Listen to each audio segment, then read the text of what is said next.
മനസ്സിലായില്ലേ? ദൈവവിശ്വാസിയായ ഒരാൾക്ക് 5 നേരം പള്ളിക്ക് പോയി നമസ്കരിക്കണമെങ്കിലും അയാൾക്ക് 2 നേരമെങ്കിലും അന്നം കഴിക്കണം, ഭക്ഷണം കഴിക്കട്ടെ, പ്രാർത്ഥിക്കണമെങ്കിലും ഇല്ലേ? അമ്പലത്തിൽ പോയി പ്രാർത്ഥിക്കണമെങ്കിൽ അമ്പലത്തിലേക്കൊന്ന് നടന്നു പോയിട്ട് പ്രാർത്ഥിക്കാനും ദൈവമേ എന്ന് പറയാനുള്ളൊരു ത്രാണി അവൻ അന്നം കഴിച്ചിട്ടുണ്ടാവുന്നു. അപ്പോൾ അതുകൂടി ഇതിൻ്റെ ഭാഗമാണെന്നാണ്. അങ്ങനെയുള്ള ഒരു അവസ്ഥയിൽ നിൽക്കുന്ന ഈ ഗവൺമെൻറ്, ആ ഗവൺമെൻറ്റിനെ മാറ്റി മറ്റൊരു ഗവൺമെൻറ്റിനെ കൊണ്ടുവരണമെന്നാണ് ഇപ്പോൾ എല്ലാവരും കൂടി ആലോചിക്കുന്നത്. എല്ലാവരും കൂടി ആലോചിക്കുന്നത് വെച്ചാൽ ഇനിയിപ്പോൾ ആലോചനാ കൂട്ടത്തിൽ വേറെ ആളില്ല. എല്ലാ വിഭാഗം ആളുകളും ഇടതുപക്ഷത്തെ നേരിടാൻ അവരുടെ കയ്യിലുള്ള ഈ മെഷീനറി സംവിധാനമൊന്നും പോരാന്നിപ്പോൾ അവർക്ക് ബോധ്യമായി. അപ്പോൾ അതുകൊണ്ട് ഇനി പേടിയുള്ള ആളുകളൊക്കെ തന്നെ ഞങ്ങൾക്ക് ചുറ്റും വന്ന് നിൽക്കുന്നു പറഞ്ഞിട്ട് പേടിയുള്ള ആളെ കൂട്ടുന്ന മാതിരിയാണ് UDF. ഞങ്ങളുടെ ഇവിടെ സീറ്റുണ്ട്, സ്ഥാനമുണ്ട്, നിങ്ങൾ വരും, നിങ്ങൾ കൂടെ നിൽക്കും. അവരിപ്പോൾ 100 സീറ്റ് ജയിക്കാൻ പോകുന്ന ആളുകൾ പിന്നെന്തിനാ കൂടുതൽ ആളുകളെ ക്ഷണിക്കേണ്ട കാര്യമുണ്ടോ? ഇപ്പോഴും KM മാണിയുടെ പാർട്ടിയെ പിന്നാലെ നടക്കുകയാണ്. ജോസ് കെ മാണിനെ.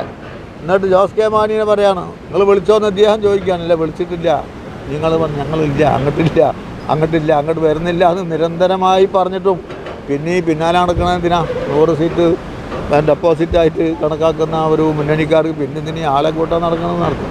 മനസ്സിലായില്ലേ? അപ്പോൾ അതുകൊണ്ടൊന്നും ഈ കേരള സംസ്ഥാനത്തിലെ ജനങ്ങൾ അതിനൊന്നും വശമതാവില്ല. ആളുകൾ അതാത് സന്ദർഭത്തിലെ രാഷ്ട്രീയ ഗൗരവത്തിനനുസരിച്ചുകൊണ്ട് പഞ്ചായത്ത് മുനിസിപ്പാലിറ്റി ആണെങ്കിൽ ചിലപ്പോൾ അങ്ങനെ അത് വ്യക്തിപരമായിട്ടുള്ള കാര്യങ്ങൾ അതൊക്കെ വെച്ചുകൊണ്ടുണ്ടാവും. അതുപോലെ തന്നെ നിയമസഭ ആണെങ്കിൽ അങ്ങനെ അല്ലേ? ലോകസഭയിലേക്കും അങ്ങനെ. ലോകസഭയിൽ അങ്ങനെ നിലപാട് എടുത്തത് ശരിയാണെന്നുള്ള അഭിപ്രായം നമുക്കില്ലെങ്കിലും ആളുകളുടെ പ്രതീക്ഷ അങ്ങനെയാണല്ലോ. ലോകസഭയിൽ രാഹുൽ ഗാന്ധി പ്രധാനമന്ത്രിയായി വരാൻ നല്ലത് നമ്മൾ ഒന്ന് കയ്യിന് വോട്ട് ചെയ്യുക എന്നുള്ള ധാരണ ചെയ്തു. അതിപ്പോൾ അബദ്ധം പറ്റിയെന്നും പാട് ചിന്തിച്ചുകൊണ്ടിരിക്കുക. അങ്ങനെ ജനങ്ങൾ വോട്ട് ചെയ്ത ജനങ്ങളാണ് പിന്നീട് നിയമസഭാ തെരഞ്ഞെടുപ്പ് വന്നപ്പോൾ കൊലയായിട്ട് അല്ലേ?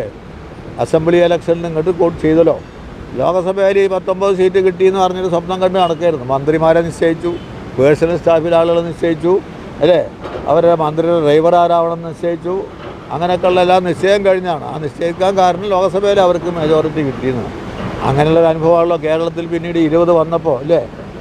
21 നടന്ന തെരഞ്ഞെടുപ്പ് ഉണ്ടല്ലോ. ഇപ്പോൾ 24 അനുഭവം പറഞ്ഞ് നടക്കുകയാണ്.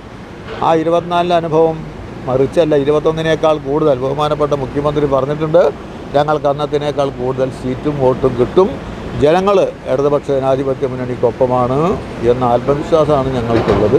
അത് ഇത്തരം കാര്യങ്ങൾ കൊണ്ടാണ് ജനങ്ങൾ നിൽക്കുന്നതെന്ന് മനസ്സിലായില്ലേ? ഇവിടെ ഒരുപാട് ഗവൺമെൻറ്റുകൾ ഭരിച്ചിട്ടില്ല, കോൺഗ്രസ് മാത്രം ഭരിച്ചിട്ടുണ്ട് അല്ലേ? അതുപോലെ തന്നെ കോൺഗ്രസിൻ്റെ മാത്രം പാർലമെൻറ്റ് മെമ്പർമാർ, അതുപോലെ തന്നെ കേന്ദ്രമന്ത്രിമാർ 8 ആൾ എല്ലാം ഉണ്ടായിരുന്ന കാലത്തും കാക്കാത്തോട് പാലമുണ്ടായിരുന്നു, അതുപോലെ തന്നെ തൂത റോഡും ഉണ്ടായിരുന്നു, തൂത ബ്രിഡ്ജ് ഉണ്ടായിരുന്നു. ഇതൊന്നും അവർ കാണാതെ പോയതല്ല എന്നർത്ഥം. മനസ്സിലായില്ലേ? അവരൊക്കെ തന്നെ ആ കാലത്ത് ഈ കാര്യങ്ങൾ ഭംഗിയായി നിർവഹിക്കാൻ വെച്ചാൽ ഇത്രത്തോളം ബുദ്ധിമുട്ടില്ലല്ലോ. ഇപ്പോൾ ചെറുപ്പശ്ശേരി അങ്ങാടി നിങ്ങൾക്ക് അറിയില്ല അല്ലേ? ചെറുപ്പശ്ശേരി അങ്ങാടി ഉണ്ടായിട്ട് കാലത്രായി. ആ ചെറുപ്പശ്ശേരി അങ്ങാടിയെ ഇന്നത്തെ രീതിയിൽ മാറ്റുന്നതിന് വേണ്ടിയിട്ട് ഈ ഗവൺമെൻറ്റും സംവിധാനം ഉണ്ടായതുകൊണ്ടല്ലേ നടന്നത്. അപ്പോൾ പച്ചയായിട്ടുള്ള യാഥാർത്ഥ്യങ്ങൾ അവരുടെ മുമ്പിലുണ്ട്.